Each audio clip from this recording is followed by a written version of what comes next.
Greetings and welcome to a Friday edition of the Shotgun Start. It is May 30th. Andy, how we doing? Brendan, I'm doing wonderful. I gotta say, I've been just walking around with a shit-eating grin since last night. Last night, I was perusing The Athletic. I was trying to read stuff, odds and ends about various, sports, what's going on in the world of sports. And I came across this headline. There's so much golf. I don't want to get derailed here, but I came across this headline. Brown's best quarterback after day one is Joe Flacco, but who'll start game one is complicated. And it just stopped me in my tracks. That's The Athletic, it looks like. Yeah. Jason Lloyd, good columnist. He doesn't write the headlines. Day one of what? Offseason, OTAs, camps. I don't need this. I want to put my head in an oven. I want to just jump out the second floor window where I'm recording this. I just can't. I will not indulge this. Like, I guess there's an appetite for it.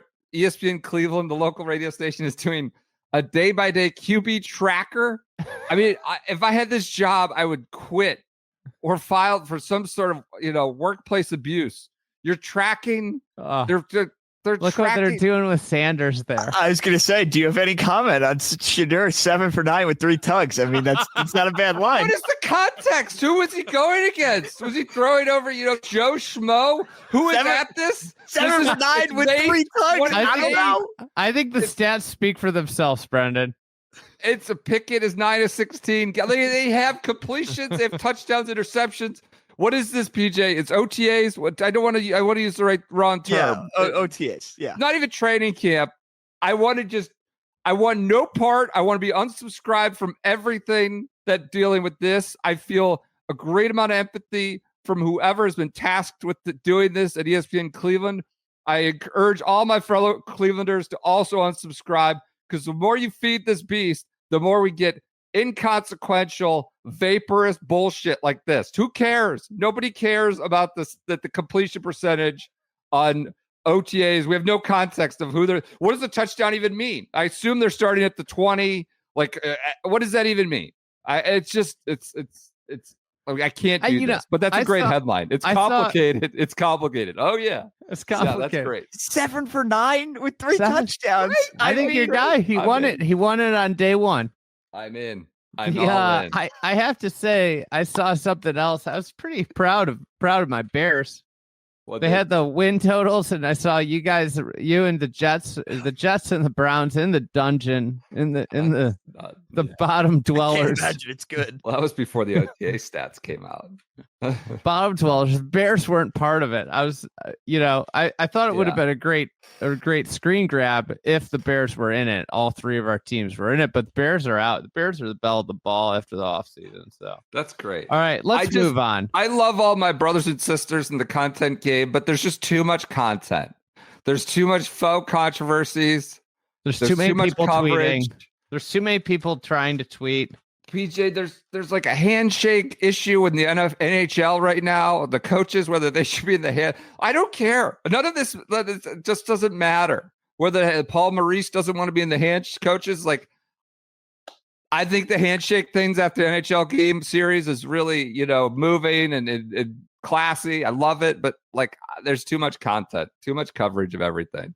Let's move on to golf. Let's go to Whiparound. Let's move on to golf or golf adjacent topics. And we talk about the inane and the substantive here. We're going inane. I'm emptying the clip real quick on the event of the week here, the Austrian Open over on the DP World Tour. The Austrian Open's the event of the week. You're hijacking it? I'm going Whiparound. We're going Whiparound. We're not going to get to the 50-minute mark on the Austrian Open. From a source on the ground, and it just has a beautiful accent. So just pretend it's in this accent. Got this message yesterday. Said the Austrian Open today at this Gut Altanen golf course in Salzburg. He says it's a Jack Nicklaus course. In his accent, he goes, I reckon Jack has not been within 200 miles of this golf course. It's a Jack Nicklaus design. He said Munich has to be the closest he's ever gotten to this golf course. Jack, there's no way. I reckon he's not been within 200 miles of this golf course, but his name is on it. I loved it. Woke up cackling to that message. There's no way. Munich has to be the closest he's been. He might have gotten lost on the way there. That's true. That's true. Other architects have gotten lost or taken people to the wrong place. I heard a great story of another architect where he took them to the wrong place. And former player turned architect, probably one of those. No. I was sworn to secrecy about this, so I cannot. This is just amusing. I don't have proof, but it's just someone's reckoning. I reckon he's not been within 200 miles. Soggy, apparently quite soggy. Not a good golf course, not a good field, just sort of doldrums. But this informant did tip me off to a Flashback Friday subject. They used to play here. Last time they played there, they played tee up. Are you familiar with tee up? No. It was so wet and so soggy, and it's soggy again this week, that you were allowed to tee it up everywhere. He said, this messenger who knows golf, a golf lifer, you could tee it up in the rough. He said you can tee it up literally on the fringe, if you so choose, on the edge of the green. You could tee it up in the fairway. He thought the occasion it was when Peter Mitchell won it in '92, but he remembers it vividly. They played tee up last time on the DP World Tour, was at this Austrian Open event, which I just love. I'll try to find more specifics on this, the Jack design. Also, direct quote from somebody closely involved with them on the great one. As good a man as has ever breathed. That's all the affirmation I need on Manistero. Yep, someone who has been in close contact with them recently. As good a man as ever breathed. Just completely owns his own game. Says he knows it, controls his own. He knows what he's doing. Says horrible fit for the PGA Tour. Just doesn't hit it very far. But owns his own game, knows how to fix it, controls what he's doing. And then last but not least, a little bit from the Austrian Open. Apparently the Austrians like putting chemicals in their water. And I don't mean like pesticides, but, health benefit, allegedly, chemicals like potassium and their chemicals. Lithium is something in the water bottle, in whatever branded bottled water is. Apparently it's a significant laxative for a lot of the players and caddies who aren't used to this. And so apparently the boys are just running to the toilets with regularity because of this water with potassium or lithium in it this week. And they're just running to every 5 minutes in the Austrian Open. Apparently it was so bad in Hamburg a few years ago that people were bringing their own stuff like Evian and their own waters because it has a laxative effect and is occurring again this week at the golf course, the Jack Nicklaus design. That's why Rom wants porta potties every hole. That'd be tough. That'd be tough at the end of the week, those porta potties. Oh, God. So you start bringing your own, I guess, non-regional bottled water. That's European Tour Whiparound Friday. Should we go to the more substantive, instant, big memorial signature event presented by Workday? We could go to that. Ben Griffin is your leader. He's 65, shot 7 under. Colin Morikawa, 5 under, 67. Homa, it's Ben Griffin month. May is really just Ben Griffin month. Kind of incredible. He's coming for that Ryder Cup spot. I got a text from a buddy who does not listen to the podcast. I'm fairly certain he would not entertain two idiots like us, who's very into golf. He said, I can't believe we are really about to watch Andrew Novak and Ben Griffin play in the Ryder Cup. Keegan has to be so pissed right now.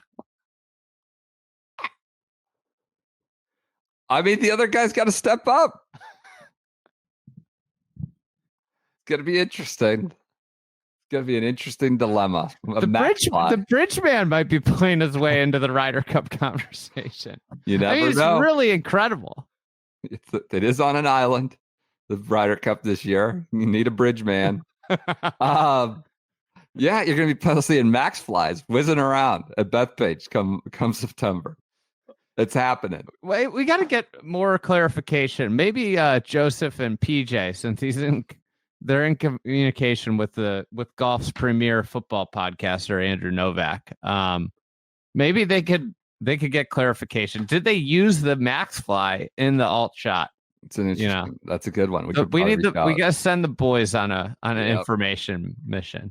Yeah.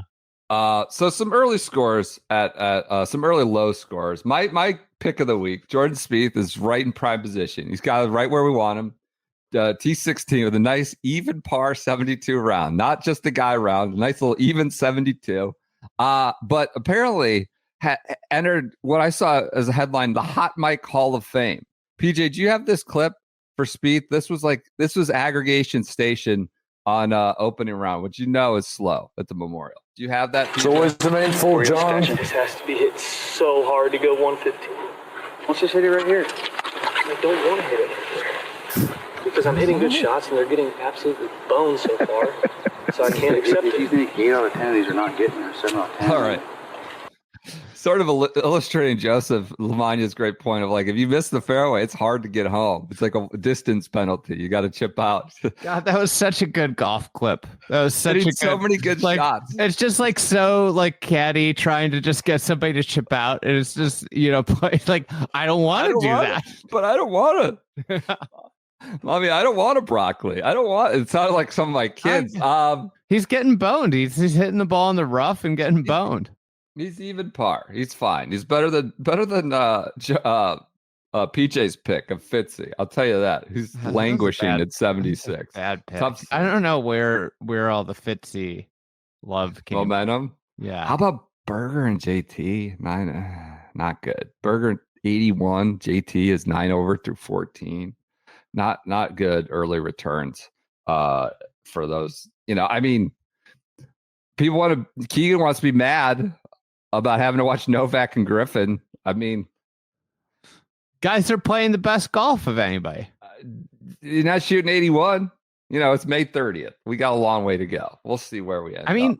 Outside of JT, has like Ben Griffin and Andrew Novak been the two best players? JT and Scottie. Maybe Morikawa you throw in the bucket. Yeah, I'd probably put Morikawa in there. But are those the two best players of the year for the Americans? It's a good question. Xander's sort of been NA. Cantlay's not been great. Finau needs to. I think Finau might be the guy that will be on the team. Russ Bus been kind of mediocre since his win. Yeah, Russ Bus since his Bay Hill boondoggle there. It's a fair, man, it's a dire situation. But we got Scottie. He can play. He can play all 27 matches, right? I think Ben Griffin might be going all 5. May 30th. People need to chill out. We'll see. I would be a full supporter of Griffin's candidacy either way. But it's just the May 30th discourse is going to be different. Bud Cauley might be on the team the way he's playing. Just, yeah. Bud Cauley might be actually like a legitimately good fit. He's got some pop in the bat. The most unsuspecting pop in the bat there is. Other notes from Memorial. Jack, since we last spoke on Thursday or Tuesday afternoon, did come out and say if Rory did not reach out to him. I guess I was put the cart ahead of the horse and said, I'm sure they hashed it out and it's not a big deal. And I still don't think it's a big deal. He said, I'm still a big fan of Rory. I like Rory, but I did not get a call from him, and hadn't talked to him, and just found out last week that he was not coming. So, there's some tweets about that, some terse tweets about that news, and I don't know. It feels like something that you could probably do. He lives down there. He probably sees Jack. I don't know. But also kind of feels a little bit like the Tiger Greg Norman letter. Did he put it in his mailbox? Yeah. Didn't hear back. Yeah. Yep. So that came out Tuesday before we recorded. Then what also came out, new Tour Championship format. They have reinvented the entire sport of golf, reinvented the wheel here for the Tour Championship. We'd heard basically since, I want to say, Torrey, San Diego, or earlier than that. Lots of rumors. Yeah. That this was going to be changing, but they were on a strict deadline, so we got to get it done. August fast approaches. Various check-ins when, all the big guys and the board meetings happen at some of these events.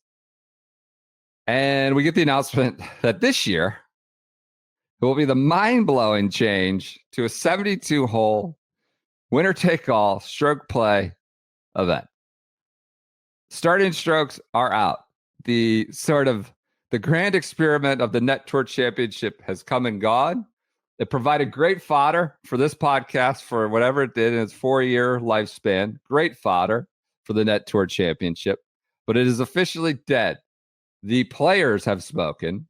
The notes around this are just hilarious, like hilarious. I've watched Todd Lewis speak about it, and he gets real sort of serious about it, and the reports on it, like this was a player-driven initiative. It's like, yeah, they were calling the shots on this. It wasn't coming from down high, because the last time it came from down high, we ended up with the Net Tour Championship, and they sort of mocked it. So it's 72 holes, stroke play. Everybody starts at 0, and anybody can win it. I believe what they're emphasizing, if you're reading between the lines and reading the actual lines, are that they think getting to East Lake is a monumental achievement. It's the most exclusive field in golf. It's the hardest thing to do. We don't talk about how hard it is to get there enough. And if you get there and you can win. And anybody can win, whether it's so-and-so who came in, you don't know how he got there at 27, 28 in the standings, and he wins the bonus pool. That's what they're trying to emphasize, the field. I thought amusingly, they said this year will be 72-hole stroke play, but this year should be considered a bridge year. Bridge, if I had $1 for the bridge man. If I had $1 for how many times I heard this is a bridge year about PGA Tour, initiatives or sort of format changes in the last 6 or 7 years, I'd be a rich man. I can't imagine how many times I've heard this is a bridge year. This is a framework. This is just a temporary initiative. We're getting to 24. This is just to get us to 2024. This is just to get us to 23. I've heard that so many times. There seem to be signals that 30 will be a number that comes down, that they want to make it even more exclusive. It's more of an achievement to get there. And once you're there, anybody can win it. Just like, everybody starts the NFL playoffs at 0-0 or the NBA playoffs at 0-0. If you think about the tour, and if you consider each player like a team, like 30 out of 200 players is, 200 exempt players. It's pretty damn exclusive. I mean, that's harder to make than the playoffs in any other sport, even baseball, right? By those percentages. Yeah. Look, yes. And so I think that's like, it actually makes it, what would be cool, I think, is like if you did the whole playoffs as like everybody starts at 0 there and it's just a 3-week race. And you make the regular season worth more money, right?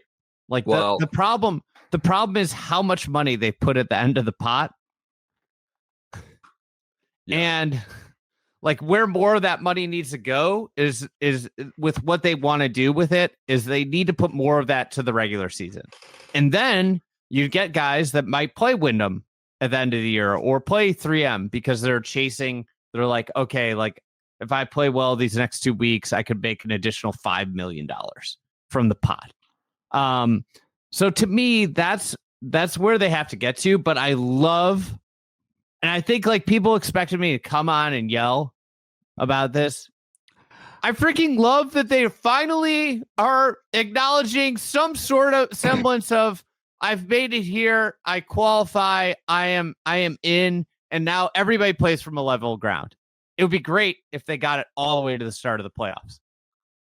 Yeah, I don't think there's anything dramatically wrong about this. There's just the amusement of, we're going to reinvent the wheel. We're going to think about everything to say, oh, let's just have a 72-hole stroke play event. And you know what? That's what those guys are most comfortable with. That's what they think is the highest form of competition. That's what they play pretty much all year, every week. Why switch it up at the end? I think people will still pine for some form of match play, which isn't necessarily misguided, but this is not some embarrassment. What's amusing though is that there were it's just amusing. There were quote dozens and dozens of proposals on the table, and you just got a 72-hole stroke play tournament, and I think that's what's amusing. It's not an offense. It's not ridiculous, but it's extraordinarily unimaginative. Right.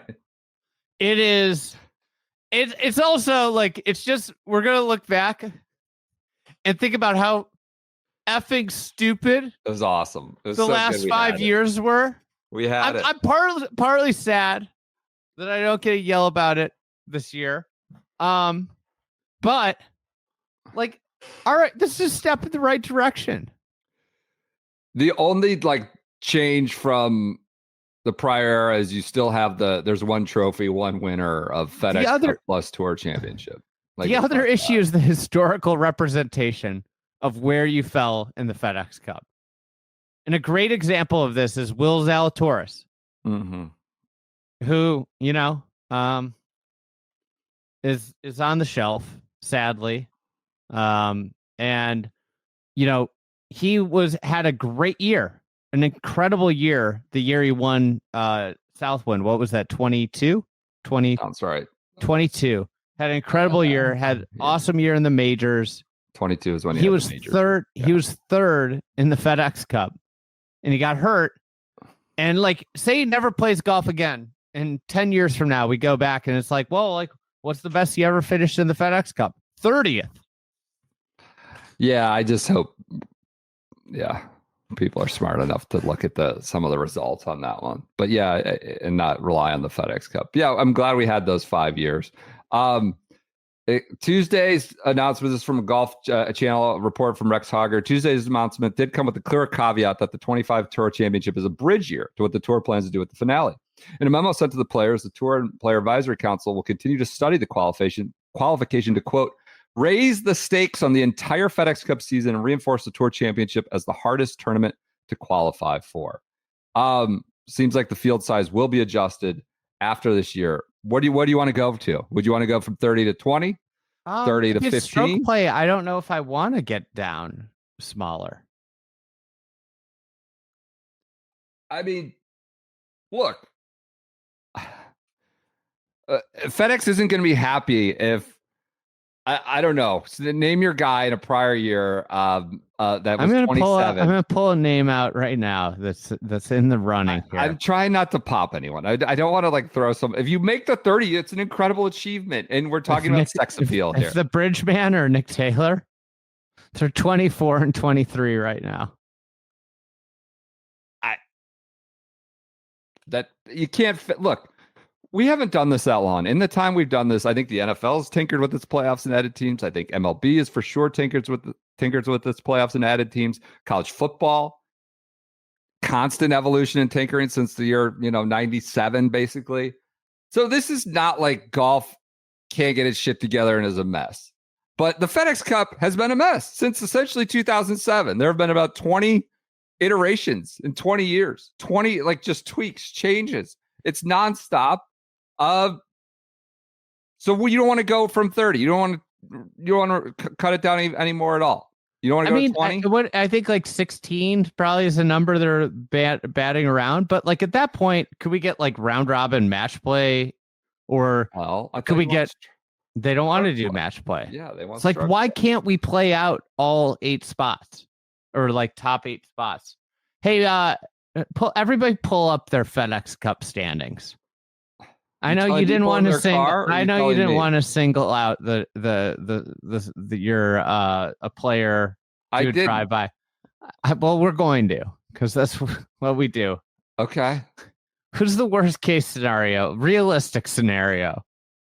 Do they have to be inside the top 30 now, or could they? They have to be in the top 50. PJ, you get your worst case scenario. I mean, Brian Campbell. Let's just put it right there. Brian Campbell are ridiculous. This is a story of redemption. A story of someone that went to the finest golf university in the country. I know Oklahoma State's won 12 titles, but Illinois the team of the 20th century. Ryan Gerard is 37. If Jay Monahan's handed him the big oversized check and the Calamity Jane, not sure FedEx, NBC are going to be doing cartwheels. What about Pendy? No. Now, how could that be a worst case scenario? That's Pendy elevating. There's a lot of water at East Lake. That's conquering fears. That would be a redemption story. No, I'm looking Ryan Gerard, Sam Stevens, Brian Campbell.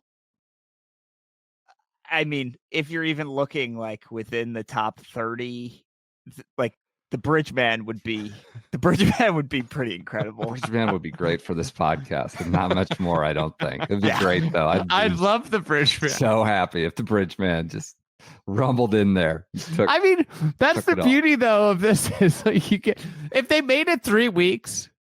And this is what they're going to realize next is they're going to be like, wait a second, like literally anything can happen. And this is terrifying.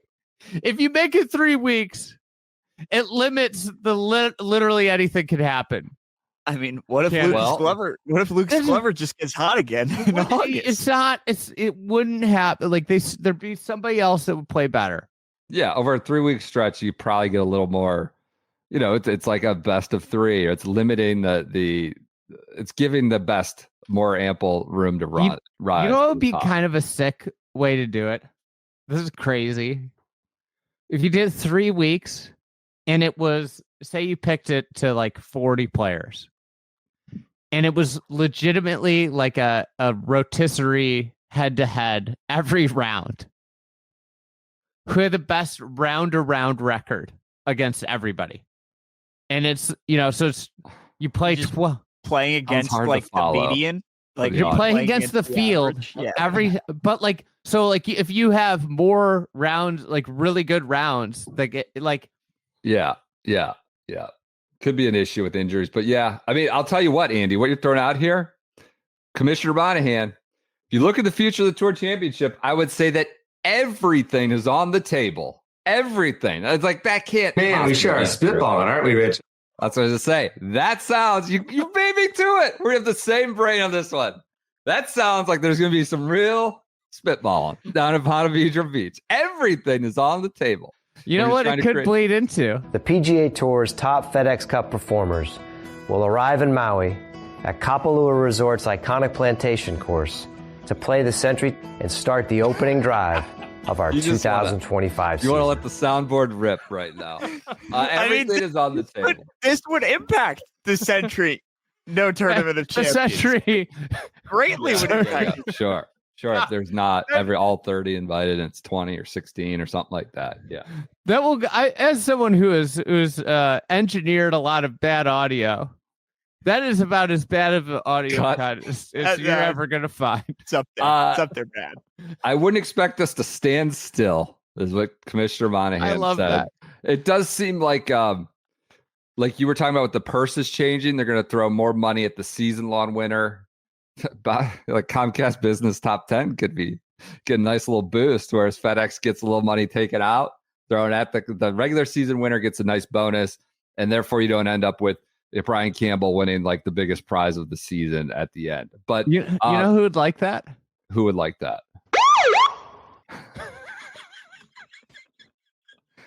Well, oh no, Scottie. Oh no, we're back. Lucas Glover supported this. Lucas Glover, who's just available, the Newtown Crier. He's got a Sirius XM show. Well, he's got that. He's got to get his takes out. You can't do a weekly show without firing up the takes. This is on the driving range. He's just got quotes for everybody. That's how it needs to be done. That's how it should be. You reward Scottie for a season he had last year. It's 34 weeks or whatever we had. Then 3 weeks of playoffs. The regular season is more of a test and should be rewarded more. Scottie had some really good quotes on this. And I would ask you if how many people in the world of professional golf, elite professional golf, top 20, top 10 players are of a similar mindset. PJ, do you have the clip of Scottie talking about sort of the carrot at the end of the season and playing for these bonus pools? Do you have that? As players, that's not why we compete. I don't compete for the financial benefit at the end. I care much more about winning the Tour Championship than I do winning the money for the Tour Championship. Like, I want to win the FedEx Cup because it's the race over the course of the whole season. You have to play great golf to finish in the top 30 for the entire season, and you got to show up at the right time and play great golf. Like, think about the same thing when you think about our best terms. You think about the players, you think about the major championships. You have to play well at the right time, and that's just part of being in competitive sports. You know, you look at the Patriots, they won 18 games one year and they lost the 19th, and it looks like a failure for a season. Now, they had a great year and they didn't win the Super Bowl. At the end of the day, you have to perform when it matters the most. And I think now with the format we have a great format of a 72-hole golf tournament. If I want to win the FedEx Cup, I have to play well the last week of the season. It's just simple as that. It's a good perspective. Good analogy there with the Pats. I had someone very smart who I respect send me that and said, is Scottie's greatest superpower maybe not, not the ball striker in a game, is a superpower not caring about money? It really seems to be the case. Are they all the other top players obsessed with money? Whether it's, of course they want to win majors, of course they want to win, Ryder Cups, but are all the other players more than Scottie just too obsessed with money? If he's means all this, he cares way more. And I think he's reiterated this over and over and over again. And we do know he has a simple sort of set of priorities in life. That may be his greatest superpowers. It's just not the completely obsessed with it. And I would ask how many other top players can really fall into that category with them. It's interesting. Not a lot. I mean, I don't know though. I think you get to a certain point and he has so much money already. It's easy to say that you don't care about money once you have $100 million. It's not a demerit to care about money. I'm not going to say I don't think you're bad or you're a bad golfer because you care more about money than Scottie either. But I think it simplifies things for him. I think it's more a testament to the level of competitor, right? I think there are people that are in it for the money, and once they reach their monetary threshold that they want to get, the competitive fire burns out. I'm getting up at 6 to go work on this burns out. There are other people that are lit by the competitive fire, and why they do it and what they're driven by is in a lot of cases the hating to lose. And I think that's more. I think it's more of a testament to Scottie's competitive level. Also, you look at a guy like Rory McIlroy, who's done it for 18 years now at a high level. That's competitive drive, right? Because he's made so much money, right?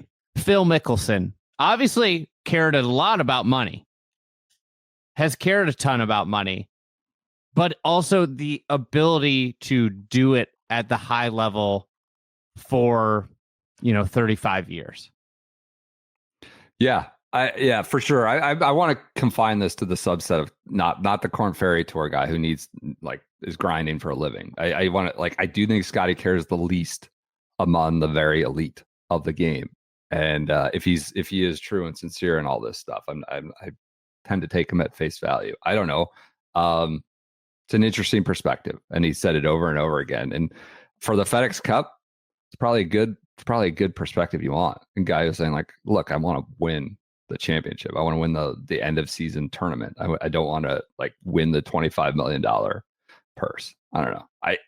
It's an interesting perspective relative to all the other elite players. You run down the line, you go Xander, Cantley, Rory. I don't know. I think a lot of them have made it all.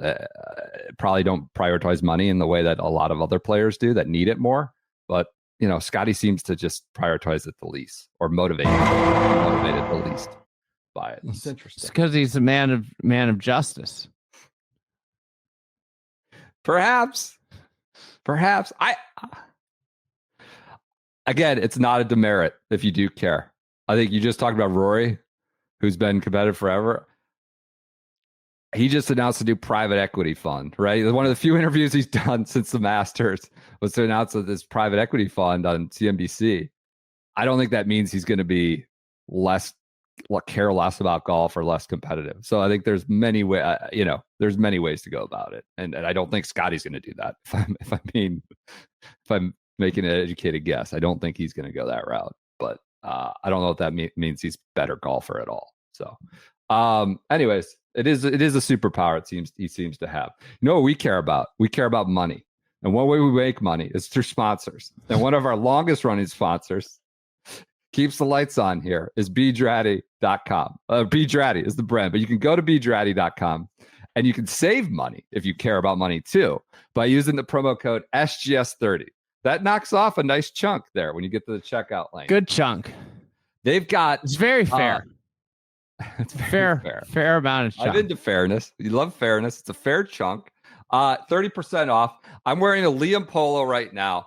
Hey, for like 4th of July, if you're a red-blooded American, they've got this little flag, little American flag on the Liam polo. I think, you don't have to get it with the flag. You get a regular. I would suggest every guy needs a Liam, a navy, or one of their blue. They've got multiple color blues, navy, Liam, blue polo in your closet. It's just the classic cotton Pima pocket polo. You can get it with the flag. It's just, you can wear it with everything all year round.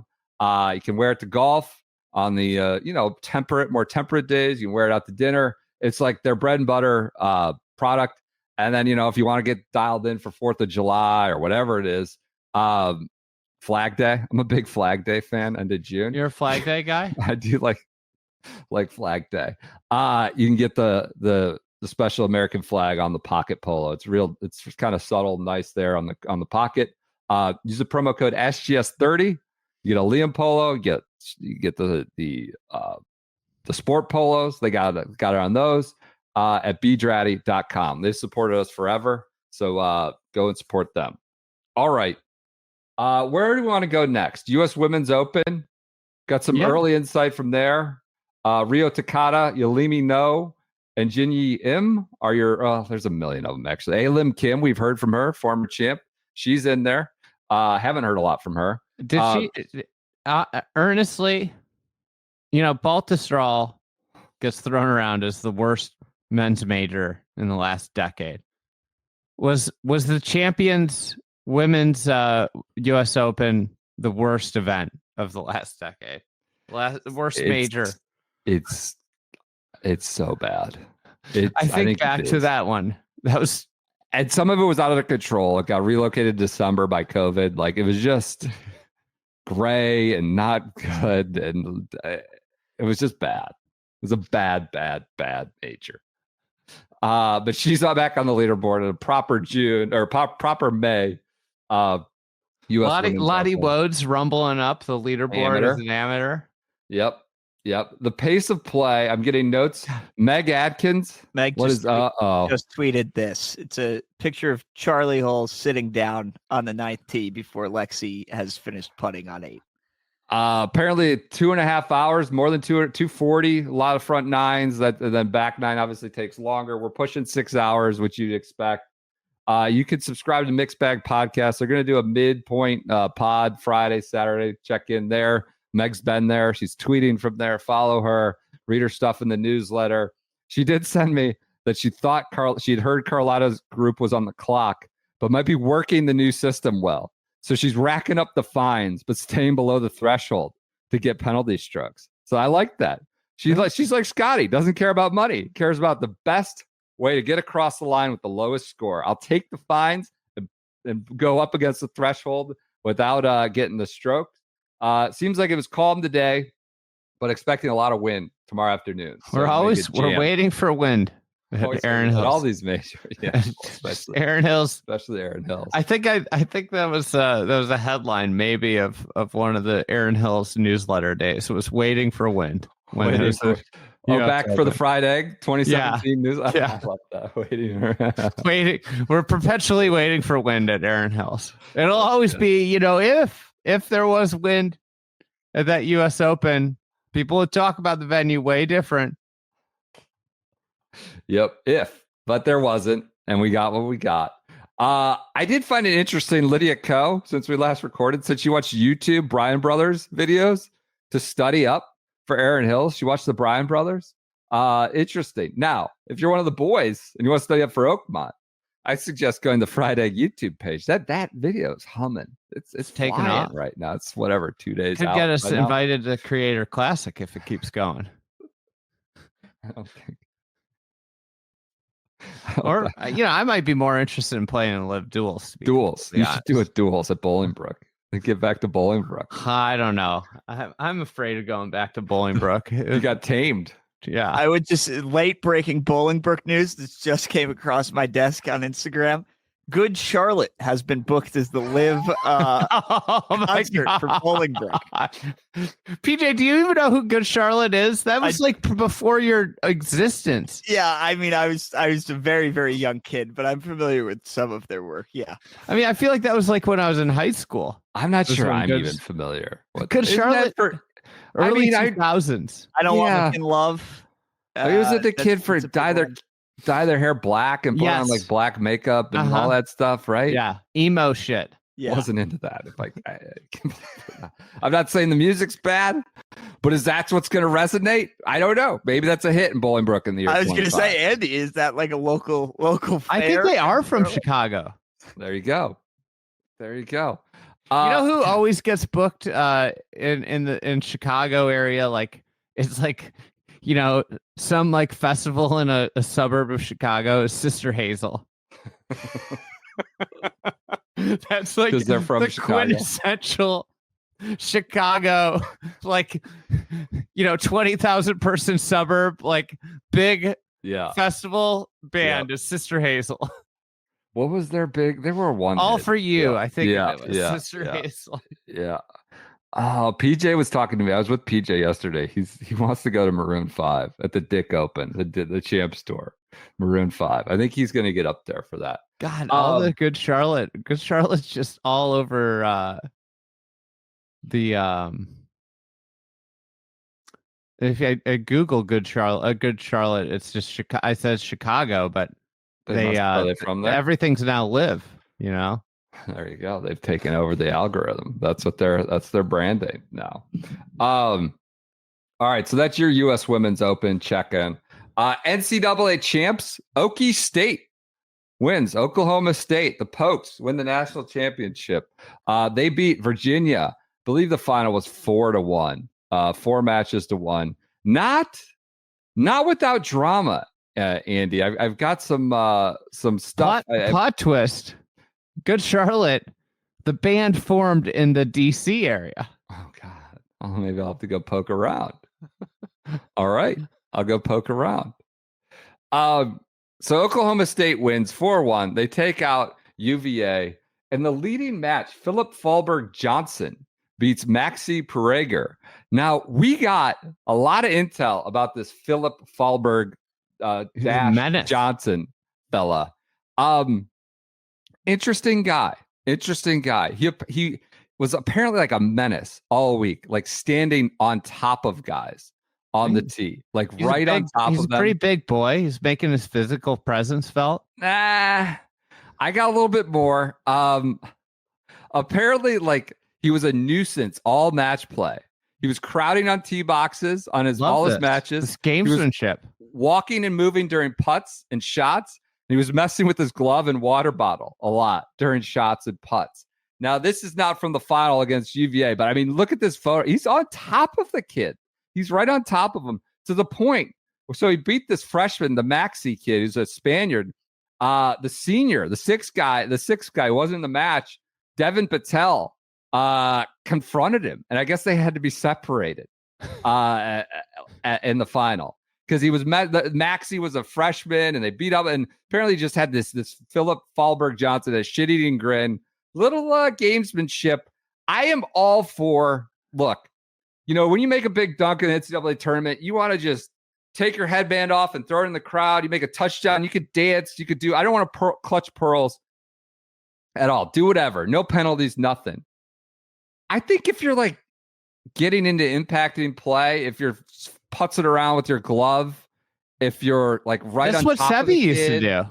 if you're doing the change thing in your pocket, kind of a little bush. I think it is Bush League. But if this was 20 years ago, you'd say, "Oh, Sevi, what a competitor, what a gamesmanship." Yeah. I moving and walking around during putts. I think the key to this is you have to do it discreetly. Yeah. And he doesn't. The standing on the tee, that's not a discreet image. I mean, that's just not. He's on top of him. Yeah, but that's fine. I mean, okay. Okay. That's it's fine, but it's unnecessary. Yeah, it is too close. If you're in the camera frame, you're too close. I mean, he's one driver length away from the tee. The ball teed up. He added one driver length, and that's where his driver is posted up. That said, I'm not clutching my pearls. I think it's a little Bush. Get him on the first bus to the Ryder Cup. Content gods need him. Bring him in. We want more of this. We need more disruption. We need a little bit more, banter, shit talk, antics. I'm happy to have Philip Fallberg Johnson involved in future golf competitions. If this is the way he's going to go? I love that Devin Patel went up and stood up for the freshman after he was messing with him. I guess he was real cocky. Love it. Love this. Other odds and ends. BYU gets the religious exemption, right? For Sunday. They don't have to play Sunday. Yeah. So they play Saturday. Their third round on Thursday. After practice is their third round. And then they play 1-2 under their same conditions as everybody else Friday, Saturday. So their Sunday round is Thursday after practice rounds. Well, apparently the pins on 6 and 12 were different. Now, not dramatically different, but the greens were really hard and severe that it mattered. And 6 became a total disaster for teams on Sunday. The coaches were like pretty up in arms about this. So it's interesting. They were slightly different on greens that like really blew up competition on Sunday. I don't know what you do there. You obviously should make the pins exactly the same exact spots. You obviously can't discriminate against anyone's religion. You can't tell they got to play, and they should have the exemption. But that's always going to be you might get more wind on Sunday, than you did Thursday. Thursday, you might get jammed with more wind. You just never know. That's the way the cookie crumbles. But I can understand coaches being frustrated with that. I think that's all I got. A bunch of other, we had Brentley was out there. What's that? Oklahoma State. Another dub. 12th title. Yeah. They're impressed. That Eric Lee hit some unbelievable shots. He was good. Came over from Cal, is it? Yeah, I believe. The Bears. Yep. He won his match 2 up. Ben James, the Virginia stud, was the only guy who got a point off of Oklahoma State. So another win. They beat Oklahoma, and they go on and beat UVA in the finals. Good coverage from the friend Brentley out there. He's tweeting about Ron Balicki. There was a great kind of speech from Alan Bratton on that about sort of he was like the godfather of making this a thing, and now we have it blowing up. There's tons of coverage on social, Golf Channel, and NCAAs are a big thing. But I want Philip Fallberg Johnson in the Ryder Cup ASAP. Well, that's what I was going to say. He's a future European Ryder Cupper, potentially. First bus. Get him in there. Get him on it. Should they just put him on this year? That's what I'm saying. Who do you think would take least kindly of the Americans to this treatment? Good question. I mean, Ben Griffin. I don't know who's going to be on the team. Spieth would get so mad, and JT. JT would. Think about what Siwoo did to JT. Well, wasn't that Wendy Clark started getting into him? Yeah. By the way, can I ask you a question? I've heard you call him Windy like twice in the last week or so on a podcast and elsewhere. Is that your new name for him? I guess I just called it. All right. I like it. It's a good name, Wendy Clark. I mean, he's got to break 70, get in the in focus. But he was the one that got worked up. JT would go after Philip, I believe, pretty quickly. Elsewhere, Philip news, with an F. With an F, yes, like a lot of those. I believe Swedes. I would guess he's Swedish. He is Swedish. All right, Charlie Woods, in the event of the year, apparently in golf for the aggregators, this is the event of the year. Apparently, it was on the front page of ESPN.com. I saw that. I was not around much yesterday. He wins the AJGA TaylorMade Invitational. Great field, very good field. He was 600. He got like an exemption, a special exemption. He was 606th in the AJGA rankings. He's going to go to 14, apparently. He shot a 65. I think he had 7 or 8 birdies his first 12 holes. Shot a 65.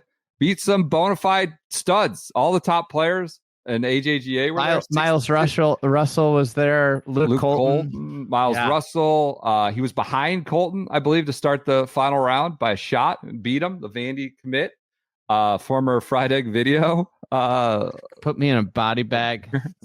So yeah, Charlie Woods wins.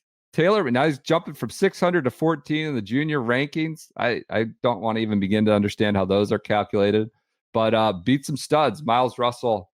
This was just activation, engagement season. Everything that was tweeted, 100 billion likes and retweets. Awesome for the kid. I don't know. Does this reset the expectations? Are people? I think it feeds the beast of the coverage, is what I fear. But if you'd rather have them succeed, and that's what seems to come with the success, is people looking for that extra bit of social engagement and juice. And now we're here talking about it. But this was news of the week. Charlie Woods wins a big AJGA event, and I'm happy for him. News, unsubstantiated, extremely unsubstantiated rumor. Bryson may be staying this week at an address in the 1600 block of Pennsylvania Avenue for the LIV Virginia. Maybe his hotel, his lodging for a bit of the week here. Unsubstantiated. You see, there was a shooting at Abacoa. No. Yeah. Some guy was shooting at golfers from the other side of the fence. Insane story came across our desk. The guy might have some issues. I mean, he's been arrested. Florida. It looked like a Florida man. Yes, he did. But these guys were playing. I was just worried it was sunny Abacoa, or there was but shooting at people playing golf at Abacoa, one of our favorite stops on the minor league golf tour. And then last but not least, Blockie not going away. Blockie on the record with, I believe, Michael Breed on CBS Sports. We started to dabble with the possibility of him coming to PJ's beloved Champions Tour. Let me tell you, he's coming. PJ is on the horizon. Does that mean the PGA Tour Champions is on the horizon? Is that an aspirational goal for you? Yeah.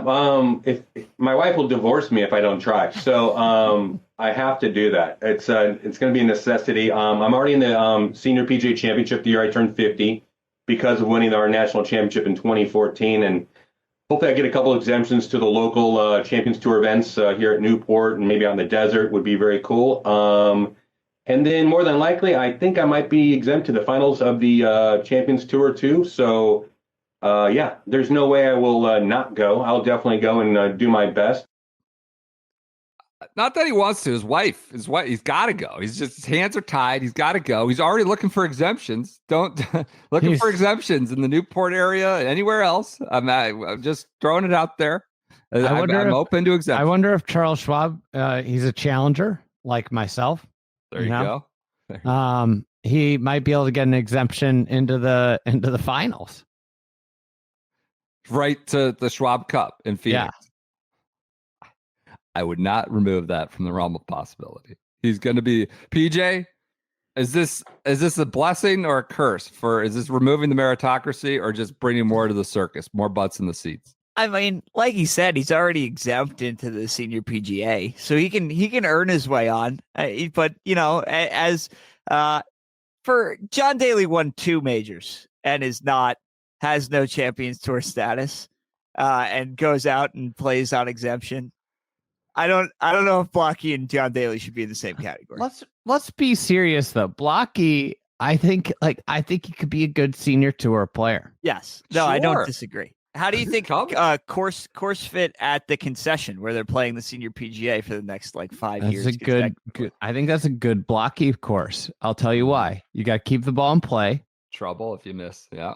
And you got to have a tighty short game because it is severe around the greens. Isn't it Catch Basin Central? Yeah. PJ, you could do a whole preview. We have a bunch of footage of concession. You could do a mic, you could do Don Rea takes on this the concession tournament.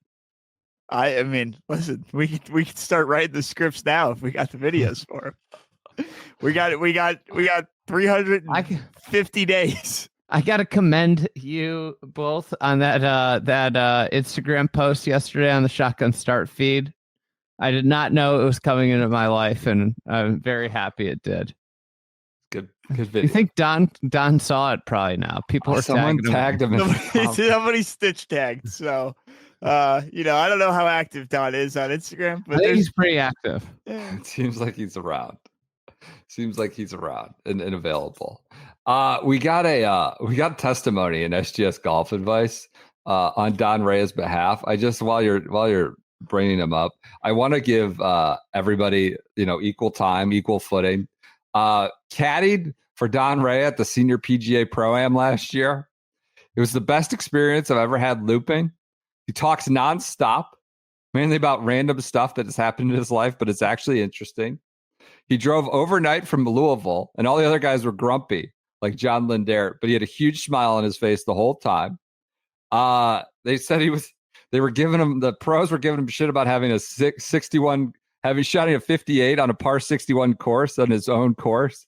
He said, well, you've never shot 58 before, have you? And he usually made what are terrible lawn pro-am corporate boondoggles actually joyful. And he also gave the kid his phone number and said, call him when you're in Mesa. And this individual did.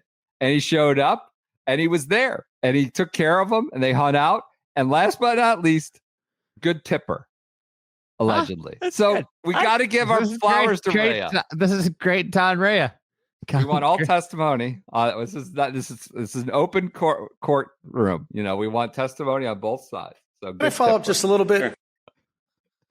Doesn't make him any less of a bozo, but great. We need positive. You can be a nice guy. You can be a nice guy. You could also, have a normal press conference too. That's true. Or not do a Rain essay. Write Thompson impersonation. All right. I think that does it for this Friday episode. My favorite PJ story from yesterday. We'll go out to Friday on this. We go to dinner at a diner in New Jersey, or lunch, I should say. We want New Jersey diner. He's very stressed. He goes, should I get my normal diner order? Should I do the normal diner order? It's like, or should I get food? I go, well, what is the normal diner order? Like cardboard boxes? Why is it crayons? Why is it not food? So, he goes to diners. This is a thing in New York, New Jersey. He goes, I'm going to do the normal diner order. I'm worse for the wear, but I want real food, but I'm here and I got to get my normal diner order. What's PJ's normal diner order? Get in here, PJ. It's a waffle. A waffle with strawberry ice cream on top of it. Yep.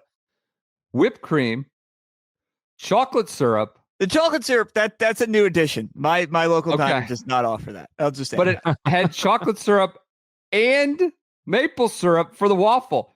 That's what killed me. Multiple syrups, the chocolate syrup on the strawberry ice cream, whipped cream, and waffle, and maple syrup. 2 syrups. So then that's just his diner order. It's lunch. It's like noon. And he's getting this for lunch. But he's like, well, I also got to get food. So he gets a plate of bacon. And I'm not talking like 2 strips, a little side of bacon. No, it was more than I thought it would be. Plate of bacon. It was like 6-7 strips. So that was how he supplemented the strawberry ice cream, chocolate, maple, whipped cream syrup on top of the waffle. And there's the visual. That's a full plate of bacon, folks. It's not a little 2 strip side of plate of bacon. I couldn't believe it. This is what you get at every diner when you go there. Yeah, no, this is my diner order is Belgian waffle, 2 scoops of strawberry ice cream. I was telling Joseph, usually if they give you the hot syrup and like the thing, like the syrup dispenser thing, they give you the hot syrup. The syrup melts the ice cream. Yeah, it kind of just starts flowing everywhere. As you can see on the photo here, if you're watching on YouTube, I just had the Smuckers, not hot syrup, just syrup, like little container, to-go container. But yeah, you just throw it all on there. All goes to the same place. Mystery wrapped in an enigma. You did have a little more pep in your step after you got your diner order. So that was a new that, and he only uses like a hybrid and 5 wood to chip. He's like a reincarnation of Todd Hamilton at the British Open. just bumping everything around the green. Doesn't matter. Revelation. Some more PJ Nuggets yesterday. So I can't chip. The hybrid. I don't hit the hybrid. Otherwise, I can't hit it off the fairway. I don't use it. It's in the bag to chip. It's only to chip. It's only to chip. It's the only it's reason. Unbelievable. Comes out. I think we should send you to the chef. He would ruin my. I love my hybrid. I just. I 40 plays. Would you rather go to the chef or the chipmunk? I mean, I would like the chipmunk to. I feel like the chipmunk's got more of like a mental game that I need. He could do some real like psychoanalysis, get really into what's going on up here. I feel like there's a lot going on. At you. PJ, what's your handicap? I don't. Come on, don't put him on those. I'm just trying to think about what we could get him down to. If we could enlist. We got a lot of great instructors that listen to this pod. How could we? I'm not good. PR for the. I PR for those. Generally play off like if I say I have to play off a number, I'll say like a 15. Generally. 15. That's not that bad. It's not good. It's not bad though. You're it's like the average. You're like average golfer. Just needs his waffles. Pre-game waffles. Well, this is the thing. Think about if he could chip with more than we could get that down to a 10. Yep. I don't know. Get down to a 10. I got a lot of. All right. That does it for this Friday edition. Send your golf advice to SGS Golf Advice. They're piling up, but we need some fresh ones with real golf questions. We're getting a lot of tips like caddying for Don Rea. But I have get like feedback. Tons of feedback. If you don't have a question, don't send it. But we do have a backlog. We do have information nuggets. True. That's true. I got to get back in there. I haven't been in there in like a year. Follow up on the Frosty. The guy was trying to bend the putter more upright because the guy was tall. He was playing with the Pro-Am. But so he did get a follow up on that from last week. Can't help Frosty now. All right. Everybody enjoy your weekends. Thank you so much for your continued support of the Shotgun Start. We'll be back next week to talk Memorial, Women's Open, maybe the Austrian Open, bathroom situation, whatever it is. We'll talk to you on Monday.